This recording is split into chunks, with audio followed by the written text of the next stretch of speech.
मंगल करनि कलिमल हरनि तुलसी कथा रघुनाथ की। श्री राम जय जय राम, जय सिया राम जय जय सिया राम। प्रणत देहिनां पापकर्षणं तृणचरानुगं श्रीनिकेतनं फणिफणार्पितं ते पदाम्बुजं किणुकुचेषुना कृन्दिहाक्षयम्। ओम देवराहाय दिगंबराय मंचासीनाय नमो नमः। आज आपको एक सच्ची घटना सुनाता हूँ जो कुछ वर्षों पहले की है। बिहार में बक्सर नाम का एक स्थान है जहाँ त्रेता युग में विश्वामित्र जी ने निवास किया था।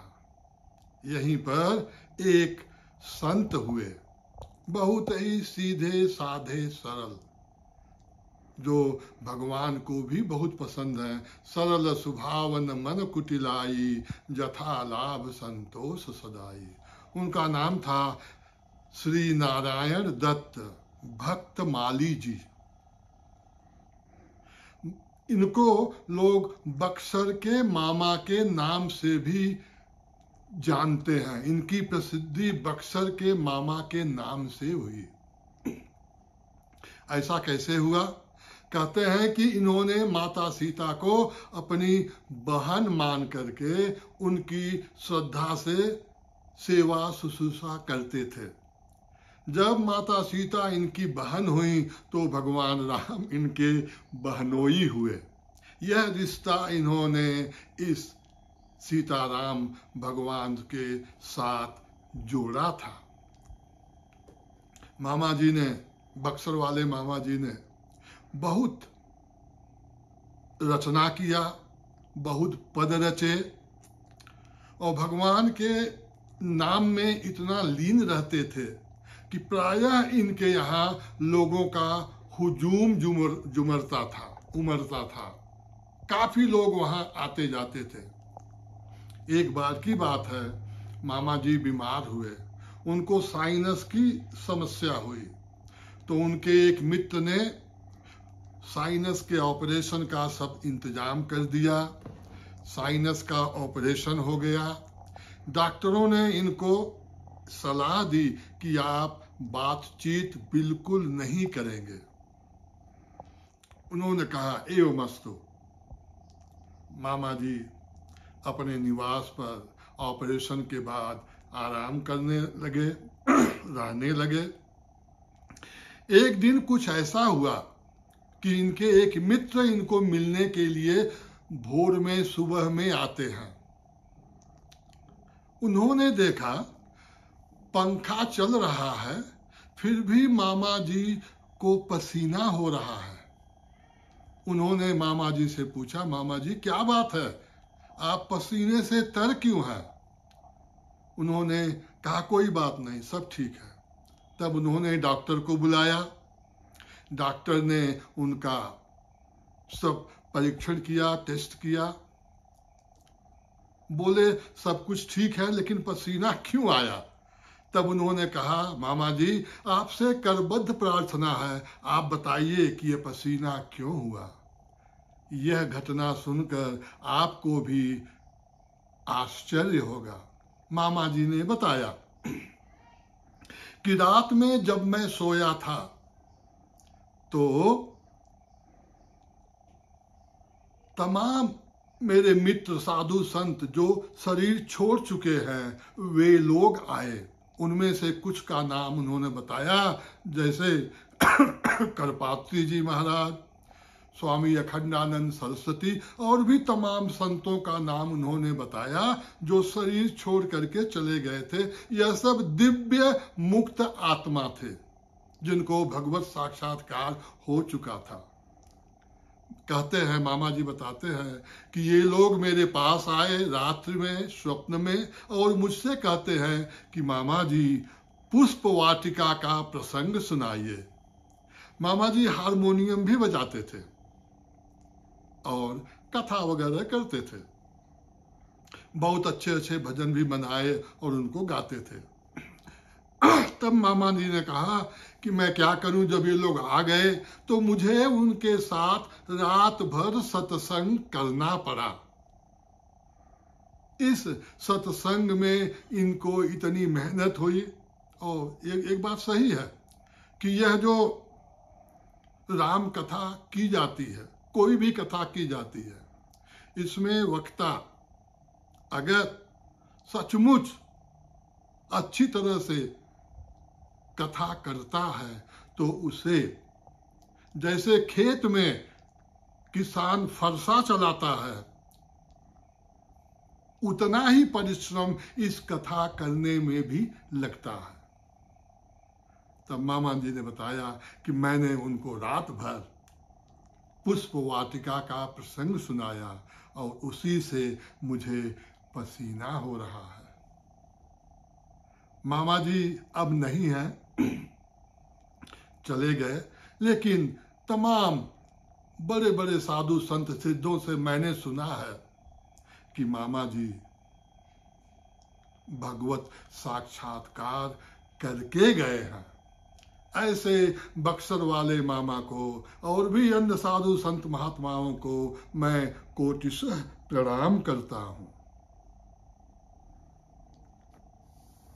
रामचरितमानस, सुंदरकांड, बाबा गोस्वामी तुलसीदास जी महाराज सुंदरकांड का विस्तार करते हैं। अब तक हनुमान जी माता सीता की खोज में गए हैं। उनकी भेंट अशोक वाटिका में माता सीता से होती है। हनुमान जी ने विदेश में राम कथा लंका में 2 बार सुनाई है। पहले उन्होंने विभीषण को सुनाया था और बाद में माता सीता को राम कथा का विस्तार किया था। और राम कथा सुनते ही श्रवण सीता कर दुख भागा। जब हनुमान जी ने भगवान राम के चरित्रों का वर्णन किया, तुरंत माता का जो दुख है वह भाग गया। माता प्रसन्न होती हैं। हनुमान जी माता से आग्रह करते हैं कि हे माता, मुझे बहुत भूख लगी है, मुझे फल खाने की आज्ञा दीजिए। माता ने आज्ञा दी। हनुमान जी तमाम जंगलों का तहस नहस करते हैं, फल कम खाते हैं। रावण के तमाम सेनानी योद्धा आते हैं, रावण का पुत्र भी आता है, सबको हनुमान जी मार देते हैं। अंत में रावण मेघनाद, जिसका नाम इंद्रजीत भी है, उसको भेजते हैं। और जब इंद्रजीत आता है, उससे भी इनकी बहुत लड़ाई हुई। इंद्रजीत इनको जीत नहीं सका। तब उसने ब्रह्मास्त्र छोड़ा। हनुमान जी ब्रह्मास्त्र के लगने से अपने प्रभु के काम को संवारने के लिए मूर्छित हो गए और उस पेड़ से नीचे गिर गए। जब हनुमान जी नीचे गिर गए, मूर्छा में थे, तभी मेघनाद ने उनको नागपाश से बांध लिया। और नागपाश से बांधने के बाद वह अपने पिता रावण की दरबार में हनुमान जी को ले जाता है। तमाम राक्षस यह कौतूहल देखने के लिए आते हैं कि इतना पराक्रमी बंदर कहाँ का है, क्या करने आया है। तो यह सब संवाद यह कथा आगे बाबा गोस्वामी तुलसीदास जी महाराज इस दोहे में वर्णन करते हैं, जो मैं आपको सुनाने जा रहा हूं। ब्रह्मबान कपि कहूँ तेहि मारा, परति हूँ बार कटकु संघारा। श्री राम जय राम, जय जय राम।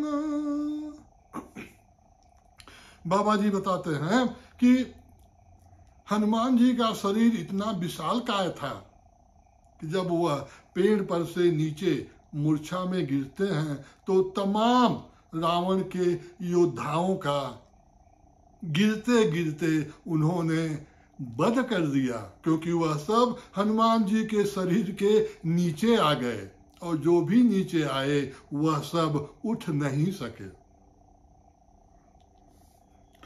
तेहि देखा कपि मूर्छित भयउ, नागपाश बाधि लेहि गयउ। श्री राम जय राम, जय जय राम। इस तरह से मेघनाद हनुमान जी को नागपाश में रस्सी से, नागपाश रूपी रस्सी से बांध करके पिता के दरबार में ले जाता है और तमाम राक्षस वहां पर यह कौतूहल देखने के लिए आते हैं।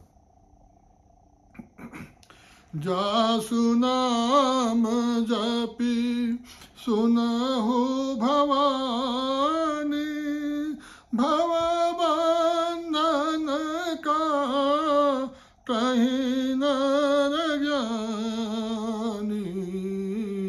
श्री राम जय राम, जय जय राम।